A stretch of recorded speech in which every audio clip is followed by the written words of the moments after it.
nandito tayo guys sa Santuari, Maragondon. Ayan, 20 pesos ang entrance. Ang parking fee po ay 50 pesos. Unlimited. Ayan, ang sea view. Nasa view deck pa tayo guys, sa taas. Amazing place guys. Ayan si Kuya nag-assist sa amin, yung naka-red. So, ang daming tao. As usual. Ayan, ang dami pang dumadating. Ayan. So, yung araw na yan daw, ayan ang bababaan natin. Ayan.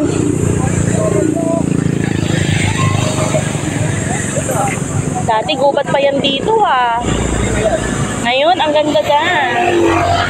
The last time, 2018, ang punta namin dito is puro patupuno.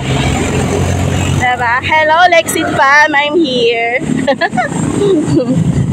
Ayan, ito guys, sa upper side ito ng Patungan Beach Resort, no? Kasi sa Patungan kasi nakapunta na tayo. Ito yun naman yung bago bumaba ng Patungan Beach. Ang Patungan Beach kasi guys, tatawid ka pa ng bangka. Although pwede din naman hindi tumawid ng bangka, pero mas mainam na tumawid ka ng bangka para makapunta ka dun sa pinakamagandang beach nila. Ayan, ayan, yun yung side na yun. Yun yung side, yun yung Patungan sa kabila. Okay, so bababa tayo guys. Ayan, so for today's video guys, it's Easter Sunday. And wala sa plano, napadpad tayo dito sa Santuari, Maragondon, Cavite. So ayan guys, ang mga kasama natin na kinda picnic dito sa malapormadong beach ng puro rocks talaga guys, as in ano siya. Ang entrance dito guys is 20 pesos lang, mas mahal pa ang parking sa entrance. And look at the view guys, sobrang linis, napakalinis. So, wait lang, aakyat ako sa bato.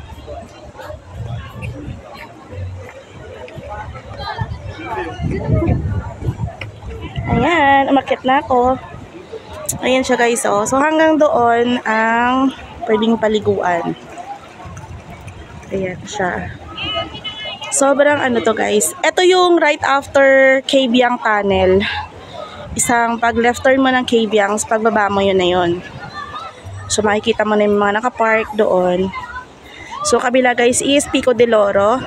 Sa left side guys is Patungan Beach. Ayan, hello Sisi Mives. So ang daming tao guys talaga, no. More on pagka Sunday talaga or mga ganito lagpas ng mahal na araw, sorry naman, Good Friday. So ang puntahan talaga ng tao guys is beach. So ayan, mga lumalangoy-langoy na dyan. So parang feeling mo mataas, malalim yung tubig, pero hindi mababaw lang siya guys, pero stones kasi sa ilalim. Kaya kailangan medyo magdahan-dahan ka lang sa pag-swim. Ayan.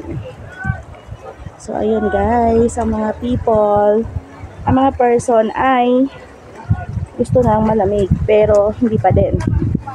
Still mainit. Ayan, ang dami nila doon guys. Ayan sila. So, ayan, madami pa doon. Agitang formations guys ng rock kasi mayroon siyang aura. Ayan, actually may aura yung rocks, no? Ayan. Ayan guys. Ayan. So may mga ano yan, scientific explanation pero hindi ko alam. I'm too old to explain. Pero dati pinag-aaralan yan guys. Mga like metamorphic, mga ganon, di ba? May mga ganyan. Ayan. Ang cute ang tree sa itaas, di ba? Parang nasa movie. Oh, di ba? Ayan guys, yun yung rocks. Ayan, rocks. So, ang dami talagang tao, guys. Ayun. Ayan. Hanggang doon. Ayan, may namimingwit pa.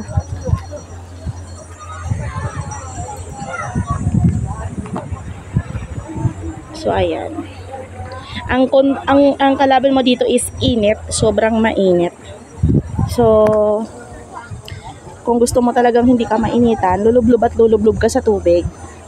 Sa nga island na yan guys, oh, nasa Batangas na yan.